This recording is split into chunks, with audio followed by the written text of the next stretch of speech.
welcome to Know You. This is a show where we take people who are good at their jobs and we make them sit there while I absolutely butcher it.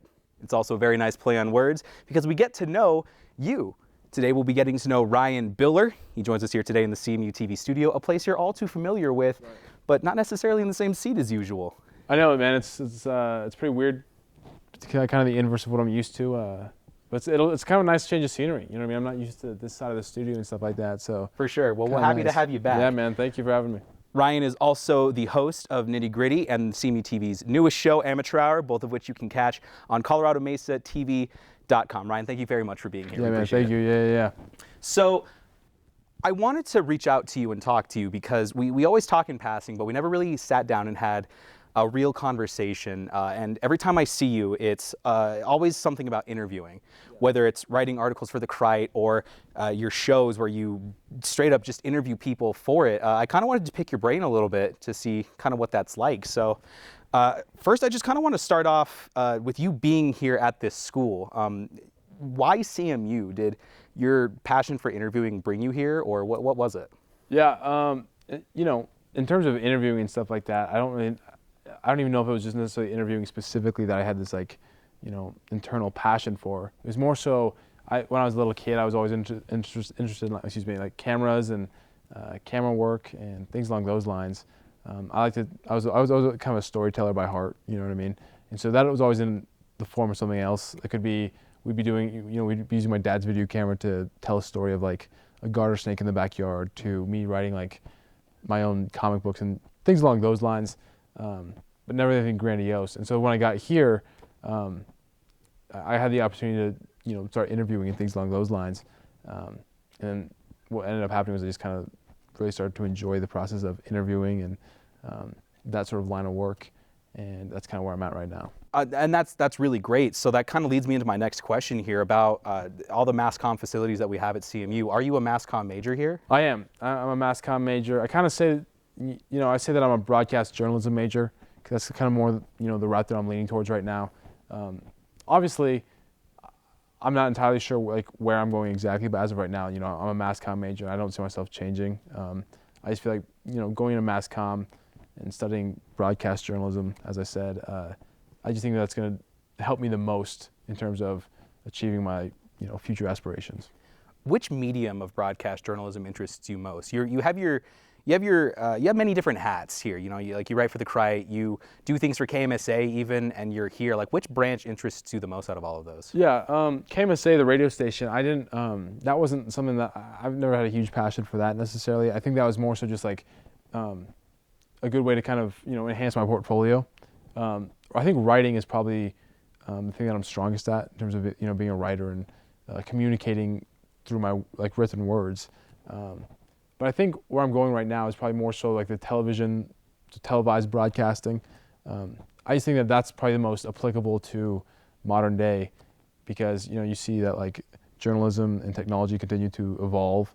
And so, you know, kind of newspapers are kind of, you know, fading away and that type of thing. And so I think that TV is probably the most applicable, because I think that's something that's going to be able to, I don't see television and shows and documentaries and things like that going away anytime soon, right, especially as technology continues to evolve. Mm-hmm. Yeah, and even if the television industry fades away, there's always the internet, which is kind of taking its place. I'd say, you know, I think that's kind of an interesting point, because, you know, somebody had mentioned that, you know, the television industry is going away, and I think that that's not necessarily true. I just think that it's evolving as well. I mean, it's video. You know, videos aren't going anywhere. Right. There's no substitute for a video. People want to watch videos. It's a good way to inform people about all sorts of different topics. So in that sense, I don't think video is going away anytime soon. Yeah, for sure. Did you come here to CMU like specifically for the mass comm facilities, or what brought you here? Yeah, that's a good question. Sometimes even ask myself that same thing, you know. I think initially I played sports in high school. So I was I still wasn't entirely sure what I was doing. I came here on actually it was a sports related tour. And so I was checking out the athletic facilities, but I knew for a fact I wanted to go into mass comm.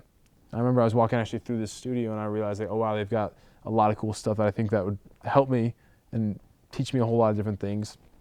And so the result was like ended up actually, when I decided not to continue playing sports, that this school I'd still come here because of the facilities and kind of the potential that I saw for myself in terms of being able to work with, all this technology and all the different clubs and things along those lines. For sure. And that's kind of helped shape you as an interviewer. I'm noticing more and more, like, even as just this year goes on, even though, despite the fact that I haven't really spoken to you in person kind of like this, I just see those skills increasing more and more. And that's kind of the point of why I wanted to bring you on, is because it's bewildering to see how quickly you're kind of taking over. I feel like more and more I'm seeing you on the front page of the Crite. Amateur Hour from CMU-TV is doing incredibly well, and that is in big part to your interview skills. Yeah, man, thanks. I appreciate it. Yeah, I think the big thing is just kind of, and we had mentioned this before we even started talking, but just kind of following where your passions are. So now I'm finally able to, like, for example, like with the newspaper, I'm writing about topics that I feel like hold personal weight to me, that I deeply care about. So things like politics and human rights and the environment and things along those lines. So I think that when you're following the things that you actually care about, and even like with Amateur Hour, as you had mentioned, it's something that you care a little bit more about. And so when you have your own personal stakes and you have that, and you're following that passion, I think good things tend to follow. For sure. And while we're on the topic of Amateur Hour, I kind of want to bring a comparison. I want to ask you about the comparisons between the two shows that you've hosted. What are some of the differences between Amateur Hour and Nitty Gritty? I think Nitty Gritty was just boring to watch. I mean, seriously. The truth comes out, huh? Yeah, I mean, it was a cool show, and I think it did a lot for me personally. I mean, that first time I ever, conducted an interview in front of a camera, it was pretty nerve-wracking, just because you have the lights and doesn't really feel like a natural conversation the first time you do it. Right. But I think as time went on, I was able to hone in on my interviewing skills, those personal skills to be able to, have a conversation while there's cameras in front. But then when I'd watch them back after they were published, I just didn't find it all that interesting. So Amateur Hour is essentially just us taking Nitty Gritty to the next level and trying to make it more interesting for viewers to watch. It kind of amplifying the content. So now we're interviewing musicians, we're actually playing songs live while we're filming, of course. And I just think that it kind of makes the content more interesting for people to watch, along with helping people like myself, become better interviewers, better at doing their job and things along those lines. And incredibly interesting it has become. And kind of branching off from that note of being interesting in regards to the interviews, we've talked previously about the differences between the different branches, how you want to go more into writing. What are some of those key differences as far as conducting an interview between the different types of medium, TV and radio and newspaper? Yeah, I think that television is probably the most nerve-wracking of it all, because you can't be like, you have to still like kind of hold yourself in a certain way. And I'm not saying that like when you're doing a writing interview, you don't have to do the same thing, but when you're in front of cameras and things along those lines, it's a little bit more stressful. It feels like there's more at stake. Whereas I think that when I just have my phone and I'm just recording somebody's voice, it's a little bit more informal. And then I'm able to ask questions that are a little bit more, I guess you could say, hard-hitting, things that kind of stimulate a little bit more conversation, create a little bit more controversy.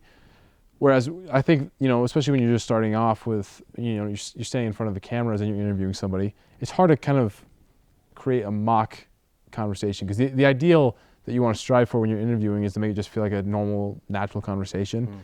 And when there's cameras and there's lights and there's 4 or 5 different people watching you do it, it's hard to make that feel very natural. And so I think once you can kind of get past that, the idea is to make TV feel informal as well, and then you're able to get to those, deeper questions that mean more and viewers are able to relate to as well. Right. Well, while we're on the dichotomy between TV, radio, and newspaper, I'm curious as if you have a favorite interview that you've conducted for any of them. Yeah, that's a good question. I think one of my favorite was Nitty Gritty. That was a fun one to start off with, and I think the first time because we filmed in episodes, we filmed 4 episodes a day. Oh, okay. And so it was like every other week or so, we'd film like half of a season. So I think I was like season 4. I hosted all of season 4, and so we do 4 episodes in 4 episode increments. And I remember I interviewed this girl named Jill Klinger. She's the president of the Sustainability Council on campus, And so I think the reason why I liked that one was because it was really easy to make it feel like it's just a natural conversation, because I had a legitimate interest in what I was asking her, because we were talking about things that I personally cared about: sustainability, environmentalism, conservation, etc. And so I think that it just was easier to kind of create that sort of natural sort of atmosphere. Right. And more recently, another one that I enjoyed was Amateur Hour. We just interviewed a new band, and that episode's still going to come out pretty soon, but that's just an interesting one because they were characters, and it's just interesting to interview people who are different than yourself. Okay, yeah, for sure. Well, on the opposite side of that coin, then, are there any interviews that kind of fell through, like either that didn't air or that just you didn't feel went very well? Yeah, sometimes I've interviewed some people, and sometimes just, you know, that chemistry isn't all that there. Or sometimes on the same note, they're just nervous as well. Right. You know, the person that you're interviewing, and so you're not able to get quite as much out of them. And then in your mind, you're just scrambling because you don't want that awkward silence in an interview, because it's just it makes it seem more amateur, and you seem less prepared as the interviewer. Yeah. Are there any questions that are kind of off the table when it comes to interviewees, like things that you hardcore try to avoid? Yeah, that's a good question. It depends on who I'm interviewing. It also depends on what sort of media platform I'm on. So, for example, television, it seems like there's a few more restrictions. And I always debrief with the person that I'm interviewing prior to actually conducting the interview. And sometimes they'll say, like, look, I just don't want to bring this up. And obviously, I mean, I'm not going to bring it up then. I think what I found the most interesting is that in writing for the newspaper, that's when I've been able to find, or been able to kind of get to the core of some more questions that, even if they feel kind of taboo and maybe something that I shouldn't be asking, I can still ask them because, you know, it's a newspaper. Right. And so I've got a lot more, not even necessarily creative freedom, but I just have more of a liberty to be able to, there's just less sanctions on me in terms of what I can ask. Yeah. And so I think I'd say that as an interviewer, I'm probably more risky in the newspaper because I can get away with it, and it's okay. You know what I mean? Yeah, for sure. So don't take risks on television. Got it. Yeah, that's the moral of the story. On that note, who'd you vote for Super Tuesday? Yeah. That's the cool thing about post. We can edit this all out. It's great. That's nice, yeah. So I kind of want to finish off this interview with where you plan to finish off. What's the goal with this degree? Where do you want to see yourself? Where do you want to see that lower third with that Instagram Rye-Biller one day? That's right. Thanks for the shout out. You know, that's something that I thought about pretty extensively. I think, and I don't know exactly what the future holds and like kind of what it looks like. I think, like I've said before, my passion lies with wildlife conservation and, you know, just kind of like more that political atmosphere. Not even necessarily that, but just, you know, conflicts and why conflicts happen. And then, so for example, something that interests me is the Syrian refugee crisis. Right. You know what I mean? I mean, it's a terrible catastrophe that should have been avoided and is not being handled well. Or environmental problems and wildlife conservation and all those sorts of things. And so I felt like as a storyteller, I'm able to, me personally, I'm able to simulate the most change through whether that's photography, whether that's video, whether that's, you know, writing, no matter what it really is. I feel like as a storyteller, if I follow those sort of passions and those things that I care about, those topics that I care about, I'll be able to, you know, impact the most people and maybe help people open their minds to certain issues, so that way they personally can enact change themselves in their own lives.